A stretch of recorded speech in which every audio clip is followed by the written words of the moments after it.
أعوذ بالله من الشيطان الرجيم بسم الله الرحمن الرحيم والذي أنزل عليك الكتاب منه آيات محكمات هن أم الكتاب وأخر متشابهات مخي آياتونو کې څلور آیاتونو کې د الله پاک توحید ثابت شو د الله پاک یووالی د الله پاک یوازې دی په خپلو صفاتو سره او د عبادت لایق هم صرف دغه ذات دی دغه آیاتونو کې توحید ثابت شو لیکن دې آیاتونو کې بیا د توحید خلاف بعض شبهات د هغې جواب دی یعنې کوم چې د توحید خلاف بعضې شبهې کولی کېږي شکونه کولی کېږي په دې کې د هغې جواب دی واقعه دا وه چې کله یو وار داسې وشوه چې د نجران سنسوارا چې دی یعنې عیسایان هغه نبي علیه السلام په خدمت کې حاضر شول او د نبي علیه السلام سره مذهبي ګفتګو شروع کړه یعنې مذهبي خبرې شروع کړې خپل دین متعلق او چې دا ګفتګو چلېده نو نبي علیه السلام د هغو د عقیدې بطلان وکړو د الله پاک یووالی ثابت کړو د هغو عقیده دا ده چې هغو د تثلیث قایل دي یعنې درې خدایان هغو مني عیسایان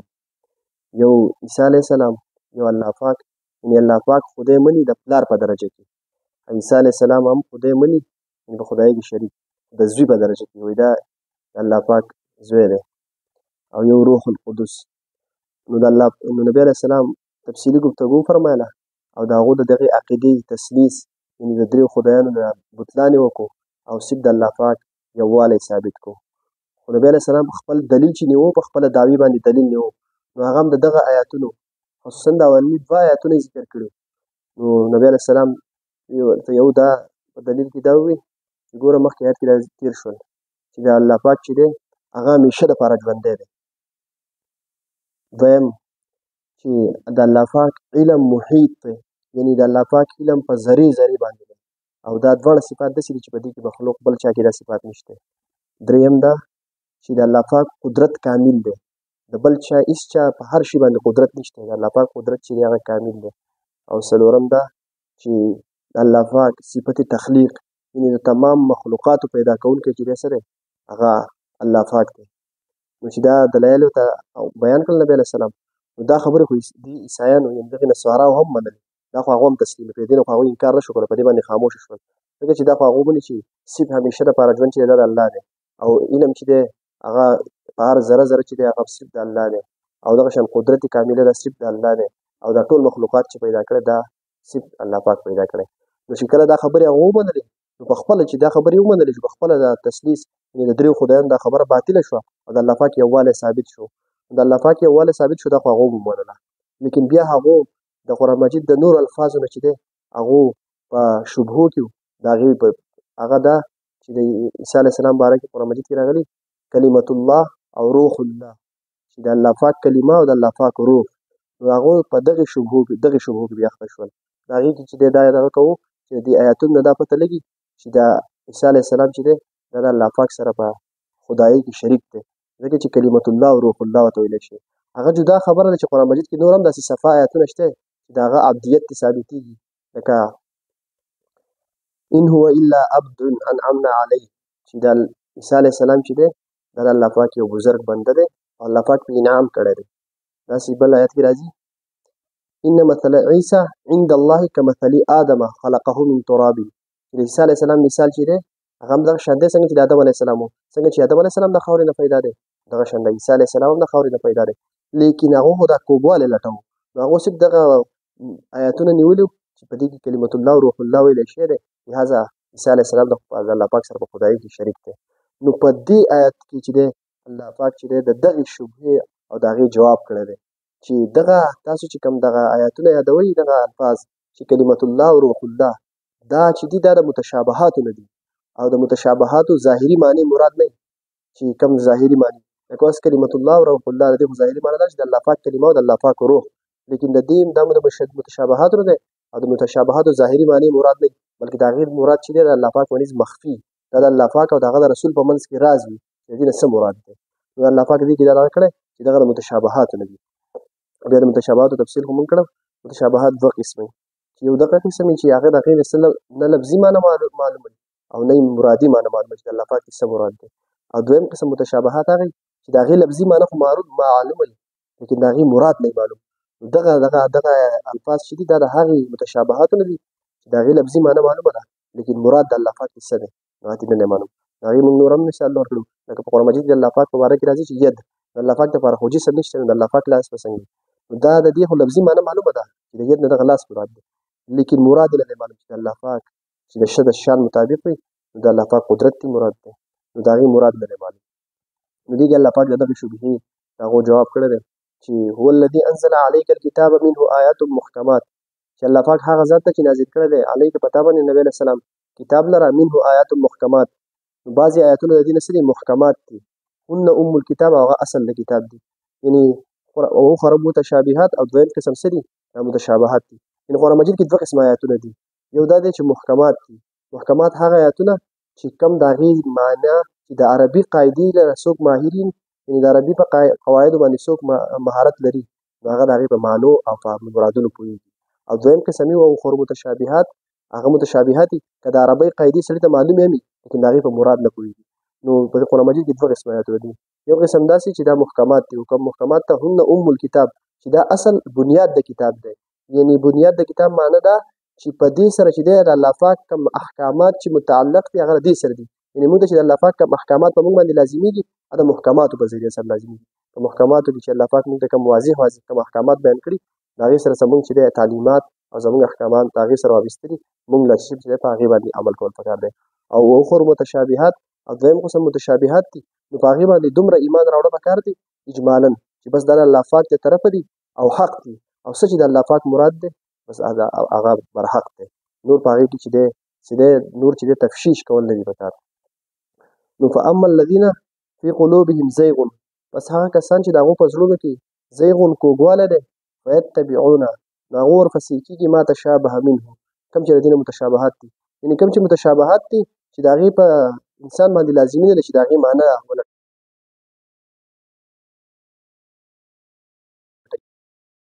او نه د هغې سره د انسان څه فایدې واخیستې دي نه سره څه احکامات متعلق دي. نو د که چا په زړونو کې چې کوږوالی نو هغه څه ورپسې کېږي په څه باندې په دغې متشابهاتو پسې او د دې په معنی به تلاش ابتغاء الفتنه دي یو په تلاش کوي فتنه د دې په ذریعې سره یعنې ګمراهي خورئ ځکه چې دی ظاهره خبره ده چې د متشابهاتو معنی او مراد چې دی د الله پاک او د الله رسول په منځ کې راز دی نو چې دی به دې پسې ورپسې کېږي نو دی به غلطې معنی وباسي نو د هغې نه به دی فتنه خورئ او ګمراهي به خورئ. وابتغاء تأویله او په دې پسې ځکه ورپسې کېږي چې تلاش کوي په دې سره تأویله مطلب د دې یعنې په دې پسې دی ځکه ورپسې کېږي چې دی د دې مطلب معلومول غواړي. او ما یعلم تأویله الا الله او د دې تأویل او مطلب چې دی دا هېڅ چاته نه دی معلوم ما سوا د الله نه یعنې د الله پاک نه علاوه د دې تأویل او مطلب چاته معلوم نه دی او دې چې پسې ورپسې کېږي نو دې چې دی په ګمراهي د خورولو لپاره ځکه چې غلطې معنی به وباسي او دارنګې چې دی د دې مطلب معلومول غواړي او نه د انسان باندې د دې مطلب له معلومول لازم نه دي نو د دې نه به چې دی الټه چې دی فسادونه او ځان په ګمراهي کې اچوي. دا خو شو د دې متشابهات دې قرآن مجید کې یو قرآن مجید کې چې دی د متشابهاتو پسې ورپسې کېدل یعنې په هغه الفاظ چې هغه متشابهات دي په انسان باندې نه دي واضح کړی شي نو په دې معنی لټول او د دې مطلبونه لټول یو خو دا شو چې د دې زړونو الله پاک ذکر کړل د دې په زړونو کې کوږوالی دی. په قرآن مجید کې هم د دې ډېر سخت وعیدات دي حدیثو کې هم د دې ډېر سخت وعیدات راغلي. حضرت عایشه رضی الله عنها فرمایي نبی علیه السلام وفرمایل چې کله ته داسې خلک وینې حضرت عایشه رضی الله عنها فرمایي چې ته کله داسې خلک وینې چې هغه په متشابهاتو کې تفشیش کوي یعنې د متشابهاتو په معنو کې چې دی ورپسې کېږي چې د هغې معنی او مطلبونه معلوموي نو نبي علیه السلام حضرت عایشې رضی الله عنها ته وفرمایل د هغه ځای نه تخته ځکه چې دا هغه خلک دی چې په قرآن مجید کې د دې ذکر راغلی په قرآن مجید کې د دې څه ذکر راغلی چې د دې زړونه کاږه دي نو د دغه ځای نه تخته. دارنګې بل حدیث کې راځي نبی علیه السلام فرمایي وایي زه په خپل امت باندې د دریو شیزونو نه یېرېږم یعنې د دریو شیزونو نه ما ته یره ده په خپل امت باندې. یو دا چې زما امت چې دی په دې باندې چې دی مال ولا ډېر ورکړی شي یعنې دې سره چې کله مال زیات شي نو زه په دې خبرې نه یېرېږم ځکه چې دې سره مال زیات شي نو دې به چې دی په یو بل حسد به شروع کړي یو بل سره د زیات مال والي ځکه چې د مال فطرت دا چې څومره سیوا کېږي هغه انسان بیا چې هغه فطرت چې دی دا نور غواړي بل طرف ته فکر کوي نو د یو بل سره به حسدونه شروع کړي او د یو بل وینې به بهېږي د مال له وجې. او دویم دا زه په خپل امت باندې د دې خبرې نه یېرېږم چې په دې باندې چې دی کتاب الله چې دی کولاو کړلی شي. یعنې کتاب الله هر جاهل او هر عام کس چې دی هغه صرف ترجمه یې زده کړي او بیا دا دعوه کوي چې ما له قرآن مجید باندې زه پوهه یم. نو چې کتاب الله په دې باندې ډېر کولاو شي نو دی بیا چې دی هغه خبرو پسې ورپسې کېږي چې په هغې زده کول لازمي نه دي. یعنې په دې متشابهاتو پسې ورپسې کېږي او د دې متشابهاتو چې دی غلطې معنی به وباسي. او درېیمې دا خبره وفرمایله نبي علیه السلام یو دې خبرې نه یېرېږم چې علم زیات کړلی شي. چې کله علم زیات کړلی شي نو دوی به علم ضایع کړي، یعنې قدر و قیمت په ورسره چې دی ختم شي او د علم هغه صحیح طلب چې دی دا به ختم کړی شي. نو من جمله نبي علیه السلام په دغې حدیث کې 3 خبرې ذکر کړي چې زه د خپل امت په باره کې یېرېږم، او یو پکې دغه خبره وه چې د قرآن مجید ډېر کولاو کړلی شي په هر چا باندې. نو هغه بیا په داسې خبرو پسې ورپسې کېږي کوم چې انسان له زده کول نه دي پکار. مطلب چې دا متشابهات دي چې د دې معنی به بیا لټوي. نو وما يعلم تاویله الا الله، چې د دې مطلب چې دی هغه چاته نه دی معلوم د دې متشابهاتو ما سوا د الله نه. نو دا خبره کوم چې هغو عیسایانو کومه خبره کوله کلمت الله او روح الله، دا متشابهاتو نه دي، د دې مراد بل چاته معلوم نه دی. د دې نه دغه دلیل نیول صحیح نه دي چې په خدایي کې چې د عیسی علیه السلام د الله پاک سره شریک دی. والراسخون فی العلم، او کوم خلک چې په علم کې مضبوط دي یعنې علم ول ورکړی شوی دی، یقولون آمنا به، هغه وایي موږ په دې باندې ایمان راوړی دی، یعنې موږ په دې متشابهاتو باندې ایمان راوړی دی. اجمالا څه چې د الله پاک د دې نه مراد دي بس هغه برحق دي، موږ دومره په دې باندې ایمان راوړی. اوس د راسخون فی العلم نه مراد څوک دي؟ په دې کې ډېر اقوال دي د علماو. نو صحیح قول دا دی چې د دې نه اهل سنت والجماعت کوم علما چې دي دا ترې مراد دي، ځکه چې هغو د صحابو نه او د سلف صالحین نه د اجماع امت نه چې کوم د قرآن مجید تشریح او تفصیل ثابت دی هغو په دغې باندې عمل کوي. والراسخون فی العلم چې کوم خلک په علم کې مضبوط دي نو هغه هم په دې کې چې دی لټول نه کوي، د متشابهاتو کې چې دی ګوتې نه وایي چې دې به څه مراد وي د الله پاک د دې نه به څه معنی مراد وي، بس هغو صرف دومره وایي یقولون آمنا به، مونږ په دې باندې څه دی ایمان راوړی دی. او وره د هر کس امتحان چې وي که نه د هغه د خواهش خلاف وي، د هر کس امتحان د هغه د خواهش خلاف وي. نو د علماو امتحان په دې سره ولې کړی شوی دی؟ اصل د علماو خواهش دی که نه چې مونږ چې دی په لفظ پوه شوی، یعنې چې دی مونږ د هر شي علم چې دی هغه حاصل کړی. نو په دې ځای کې چې دی د هغو امتحان دی چې متشابهاتو علم هغو له نه دی ورکړی شوی، نو په دې ځای کې به هغو څه کوي سر تسلیموي چې یاره مونږ ته د دې علم نشته، یعنې عاجزي به پکې راشي. اوس که دې دا دعوه وکړي د هر شي علم د دې سره دی نو دوی بیا دا دعوه کول او تکبر به پکې راتلو چې مونږ د خو د هر شي زمونږ علم چې دی کامل دی. نو په دې کې بس د بندګۍ هغه چې دی هغه اظهار په دې کې راځي چې زمونږ علم چې دی که ډېر کامل دی ډېر کامل دی، دې متشابهاتو ته بیا مونږ نشو رسېدی. نو په دې کې به عاجزي راځي او د الله پاک نه چې دی د مزید علم چې دی د زیاتېدو دعاګانې به کوي چې الله مونږ له علم راکړي. نو په دې کې چې دی د علماو امتحان دی چې په دې کې چې دی انسان چې دی که عالم وي او که عالم هغه په دې کې څه وایي بس د الله پاک طرف چې دې څه مراد دی متشابهات دا برحق دی. والراسخون فی العلم، دغه په علم کې مضبوط خلک یقولون آمنا به، دوی وایي چې موږ ایمان راوړی په دې ټولو باندې، او کل من عند ربنا، او دا ټول چې دا څه دي دا زموږ د رب د طرفه دي. یعنې ټولو نه مراد دغه محکمات کوم چې دغه اصل د قرآن دي، یعنې کوم سره چې د احکامات متعلق دي د بندګانو لپاره دغه هم زموږ د رب د طرفه دي، او کوم چې د متشابهات دي چې د دې معنی چې د انسانانو ته نه معلومه صرف د الله پاک او د هغه رسول په منځ کې یو راز دی، دا هم زموږ د رب د طرفه دي. وما يذكر الا اولو الالباب، او نصیحت نه حاصلوي مګر د عقل خاوندان. یعنې مطلب دا چې د عقل تقاضا دا ده پوره عقلمند سړی چې دی هغه به د پیدې په شپسې ورپسې کېږي، او هغه شی چې هغې کې د هغه لپاره څه پیدې او د هغې لپاره یا د الله پاک په احکامات ورسره متعلق وي. نو د متشابهاتو کې په ورپسې کېدو کې د ده لپاره څه پیده نشته، نو سره څه احکامات په ده باندې لازم دي، بلکې الټا په دې کې به تفشیش چې دی په دې باندې الټا انسان ګناهګارېږي. نو د عقل تقاضا دا ده چې انسان په پیدې والا شي بس ورپسې شي، په نقصان والا او په فضول شي کې انسان نه مشغولېږي، او د دغې سره چې دی د انسانانو پیده نشته نو په دې بس ورپسې کېدل نه دي پکار. د عقل تقاضا دا ده چې انسان صرف دومره ووایي چې دا متشابهات چې دي دا چې د الله پاک د دې نه څه مراد دي دا څه دي دا برحق دي. ترجمې ته والذي، الله پاک هغه ذات دی انزل چې نازل کړی دی علیکا پتا باندې الکتاب کتاب لرا منه آیات محکمات، بعضی آیاتونه دې نه محکمات دي، هن الکتاب، او دا اصل د کتاب دی، وأخر متشابهات أو دویم قسم متشابهات دي. فأما الذين پس هغه کسان في قلوبهم چې په زړونو د هغو کې زیغ کوږوالی دی فیتبعون پس هغه ورپسې کېږي ما تشابه منه څه چې د دې نه متشابهات دي